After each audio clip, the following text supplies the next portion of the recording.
굿모닝 대한민국.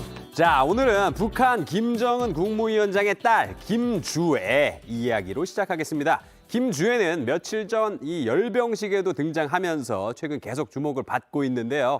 심지어 이런 영상까지 공개됐죠. 북한에서 최고 존엄인 이 아버지 김정은의 얼굴을 쓰담쓰담 하는 이 놀라운 영상입니다. 근데 불똥이 좀 엄한 대로 튀었습니다. 미국의 대북 전문 매체 자유아시아 방송의 보도인데요. 네. 주애 이름 바꿔라. 북대이은 개명 강요라는 이 제목의 기사입니다. 그러니까 북한이 김주애와 이름이 같은 북한 주민들을 불러내서 이름을 바꾸라고 했단 겁니다. 그러니까 백두혈통, 최고 존엄의 과족과 같은 이름을 쓰지 마라, 이거네요. 예, 그렇죠. 그런데 이 전국의 주애는 무슨 주애입니까? 그러게요. 예, 북한에서는 일성, 정일, 정은, 설주라는 이 네 개의 이름을 주민들이 사용하지 못하는 걸로 알려져 있습니다. 근데 김주애가 후계자냐 아니냐 이런 걸 두고도 갖가지 추측이 나오고 있잖아요.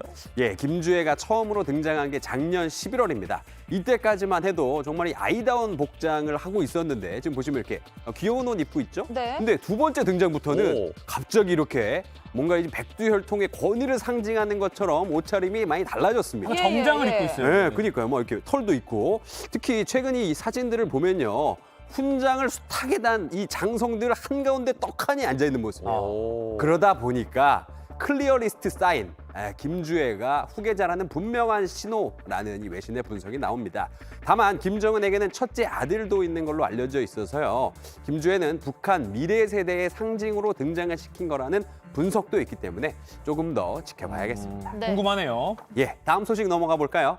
자, 월요일 아침 지금 이 시간에도 한 손에 이 차가운 커피 들고 계신 분들이 많을 텐데요.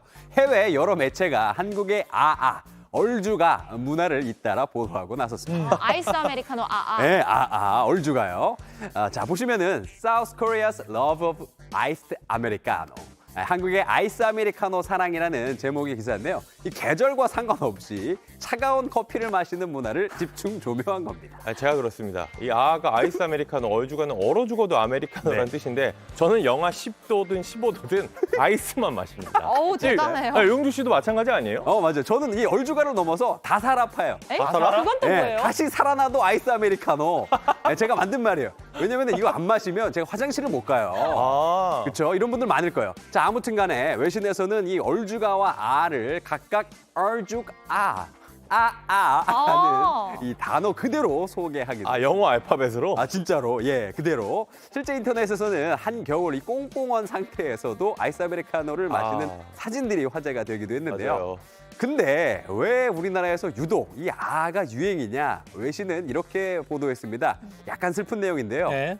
Essential in South Korea's hard driving, 빨리빨리, hurry work culture. 그러니까 한국의 빨리빨리 직장 문화의 필수라는 내용이에요. 빨리빨리 PPALLI로 썼네요. 빨리빨리. 빨리빨리예요? 그러니까 일을 빨리빨리 처리하기 위해서 더 빨리 카페인을 섭취해야 된다는 이야기입니다. 저는 솔직히 여기엔 동의가 안 되긴 하는데 전 따뜻한 그래요. 아메리카노. 저도 따뜻한 커피 홀짝홀짝 마시는 대신에 여유를 느끼는 대신에 빨리 먹고 빨리 일을 해야 된다, 이거네요. 네, 그렇죠.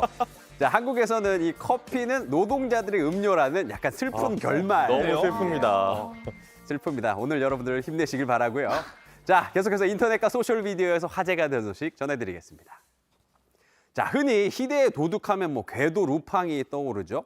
이 명성에 도전장을 내민 도둑이 있어서 화제입니다. 화면으로 보시죠. 자, 직원들이 모두 퇴근한 한밤중에 한 보석상 조용하고 수상한 움직임이 포착됩니다. 저 뭐예요? 쥐예요? 네, 쥐예요. 천장에서 쓱 하고 나타나서 목걸이로 이렇게 쓱 가더니만은 목걸이에 쓱 지금 챙기고 있습니다. 챙겼죠? 그리고 이제 쓱 사라집니다. 이야, 이거 대박이죠? 한치 오차도 없는 범행 현장이 지금 이렇게 CCTV에 딱 걸렸습니다. 로봇 아니에요? 저 진짜 훔쳐간 거예요? 만화 진짜. 같은 일인데? 리얼이에요, 리얼. 진짜 실제 상황. 인도 마다야 프라데시 주의 경찰이 공개한 영상입니다. 보석상 주인의 신고를 받고 출동해서 CCTV를 확인했더니 이런 장면이 찍혀 있다고 합니다. 이날 사라진 목걸이는 무려 13억 원짜리라고 합니다. 이게 실제로 진짜 다이아몬드였던 거예요. 아, 지가 진짜 저 13억 원짜리 가치를 알아보는 건 아닐 테고, 아니 먹지도 못하는 거를 어떻게 가져왔을까요? 로봇인가? 참 희한한 일이죠. 영상이 널리 퍼지자 이 네티즌들은 아무래도 이 쥐를 누가 도둑질을 쓰려고 전문적으로 훈련시킨 것 같다. 뭐 이런 추측이 쏟아지고 있습니다. 사건은 아직 수사 중인데요. 이 궤도 루팡에 버금가는 궤도 찍찍이 꼭 찾아내서 전말을 밝힐 수 있었으면 좋겠습니다. 네. 신기하네요. 자, 이번엔 요즘 돈 없는 장난 때문에 바람잘 날이 없는 일본으로 가보겠습니다. 자, 한 남성이 주차장 건물 옥상에 서 있는데요. 열차 선로를 향해서 냅다 어머. 막대기를 네? 막대기를 막대기를- 던져요. 어이구. 네, 창 던지기 대회라는 해시태그를 달고 소셜미디어에서 널리 퍼진 영상입니다. 일본 에히메현 오즈시에서 일어난 일입니다.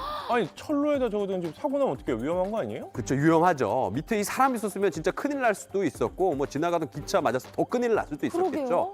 남학생이 던진 막대는 선로 바로 근처에 떨어진 것으로 알려졌습니다. 다행히 열차 운행에는 지장은 없었습니다. 며칠 전 일본 청소년들이 그 회전 초밥집에서 맞아요. 그 음식에 이렇게 침 바닐라 묻는 침 어머. 묻혀놓은 그 장난도 네. 소셜미디어에 올렸다가 문제가 됐는데 맞아요. 이번에도 소셜미디어 영상이 문제네요. 예, 그러니까 말입니다. 그 초밥집에서 장난친 것도 10대 청소년이었잖아요. 네. 사건이 막 일파만파 커지면서 문제의 학생은 학교도 자퇴하고 소송당할 위기에까지 처해 있는 걸로 아는데요.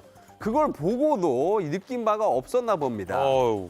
그래서 지금 이 막대기 던진 학생들에게 지금 소셜미디어 영상이 대체 얼마나 중요하길래 이런 걸 하는 건지 좀 물어보고 싶어요. 그러게요. 예, 노숙인을 일부러 괴롭히면서 막 장난을 치질 않나, 뭐 하루가 멀다 하고 도가 지나친 이 민폐 영상들이 발굴되고 있습니다. 저 창 던지기 한 남학생 네. 처벌 받는 거죠? 아무래도 받아야겠죠. 혼 한번 세게 나야 됩니다. 해당 선로를 관리하는 JR 시코쿠 철도는 영상을 토대로 경찰 신고 여부를 검토하고 있다고 밝혔습니다. 현지에서도 상대가 미성년자라도 엄정하게 대응해야 한다는 목소리가 쏟아지고 있거든요. 본인이나 부모에게 손해배상 청구가 가능한 사안인 만큼 당사자는 가벼운 장난으로 여겼을지는 모르겠지만 생각보다 큰 대가를 치를 수도 있을 것 같습니다. 지금까지 월드클래스였습니다.